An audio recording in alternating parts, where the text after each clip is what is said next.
ಸಚಿನ್ ದೀಪಿಕಾ ಅವರಿಗೆ ಆಗಮಿಸಿದ ಹಾಗೂ ದೀಪಿಕಾ ಅವರ ತಂದೆ ತಾಯಿ ಆಗಮಿಸಿದ್ದಾರೆ. ಅವ್ರಿಗೂ ಕೂಡ ಸ್ವಾಗತ.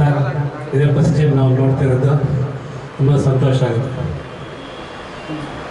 ಇವತ್ತು ನಮ್ಮ ಕುವೆಂಪು ಪ್ರಕಾಶ್ ಅಣ್ಣವ್ರದ್ದು ಹುಟ್ಟಿದ ಹಬ್ಬ. ನಮ್ಗೆ ಗೊತ್ತಿರಲಿಲ್ಲ, ರಚಿತ್ ದೀಪಿಕಾ ಅವರಿಂದ ಗೊತ್ತಾಯ್ತು, ನಮಗೆ ಹ್ಯಾಂಡಲ್ ಗೊತ್ತಾಯಿತು. ಅವರಿಗೆ ಹುಟ್ಟುಹಬ್ಬದ ಶುಭಾಶಯ ಕೋರೋಣ. ಹಾಗೂ ಸಂಗೀತ ನಿರ್ದೇಶಕರಾದಂಥ ಡಾಕ್ಟರ್ ಇಳೆಯರಾಜ ಅವರ ಹುಟ್ಟುಹಬ್ಬ ಇವತ್ತು.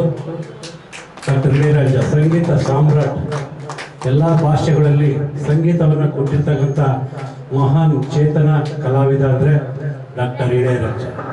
ಅವರ ಒಂದು ಹುಟ್ಟುಹಬ್ಬದ ದಿವಸದಲ್ಲಿ ನಮ್ಮ ಬೆಂಗಳೂರು ಶುಭ ಅವರು ಈ ಒಂದು ರಾಯಲ್ ಎಕ್ಸಿತ್ ಆಡಿಟೋರಿಯಂ ಕಾರ್ಯಕ್ರಮ ಮಾಡ್ತಾ ಇರೋದಕ್ಕೆ ತುಂಬ ಸಂತೋಷ ಆಗ್ತಾ ಇದೆ. ನೀವೆಲ್ಲ ಬಂದಿರೋದಕ್ಕೆ ನಮಗೂ ತುಂಬ ಸಂತೋಷ ಆಗ್ತಾ ಇದೆ. ಇದೇ ರೀತಿ ಮುಂದಿನ ದಿನಗಳು ಕೂಡ ಇವರಿಗೆ ಹೆಚ್ಚು ರೀತಿಯಲ್ಲಿ ಪ್ರೋತ್ಸಾಹವನ್ನು ಕೊಡಿ.